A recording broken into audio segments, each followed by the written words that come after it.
அடுத்த 5 வருஷத்துல 35 லட்சம் கல்லூரி மாணவ மாணவிகளுக்கு இலவச லேப்டாப் தருவோம், அப்படி வாக்குறுதி கொடுத்திருக்கிறோம். அடுத்த 5 வருஷத்துல 10 லட்சம் கலைஞர் கனவு இல்லம் கட்டப்பட்டு யார் யாருக்கெல்லாம் வீடு இல்லையோ அவங்களுக்கெல்லாம் கலைஞர் கனவு இல்ல திட்டம் கொடுக்கப்படும் வாக்குறுதி கொடுத்திருக்கிறோம். எல்லாத்தை விட முக்கியமான வாக்குறுதி உங்களுக்கு தெரிஞ்ச வாக்குறுதி தான். ஆட்சி அமைஞ்சோன்னே நம்முடைய முதலமைச்சர் அவர்கள் அனைத்து மகளிருடைய கைகளையும் 8000 ரூபாய் கொடுத்துருவாங்க.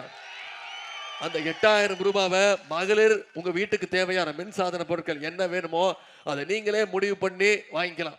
இந்த திட்டத்தெல்லாம் நிறைவேற்றணும்னா மீண்டும் நம்முடைய திராவிட மாடல் 2.0 ஆட்சி அமைய போவது உறுதி.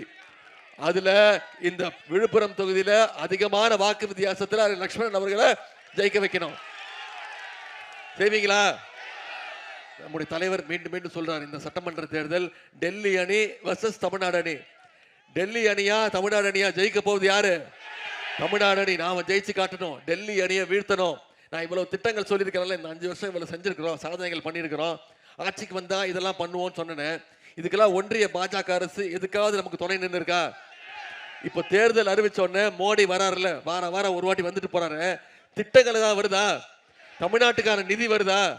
போன ஒன்றிய அரசோட பட்ஜெட்ல தமிழ்நாட்டுக்குன்னு ஒரு திட்டம் கூட கிடையாது. தமிழ்நாடுங்கிற பேரே பட்ஜெட்ல கிடையாது. இப்படி தமிழ்நாடை தொடர்ந்து புறக்கணிக்கக்கூடிய ஒன்றிய பாஜகவை, சங்கி கூட்டத்தை நாம புறக்கணிக்கணுமா வேணாமா? அதற்கான தேர்தல் தான் வர சட்டமன்ற தேர்தல்.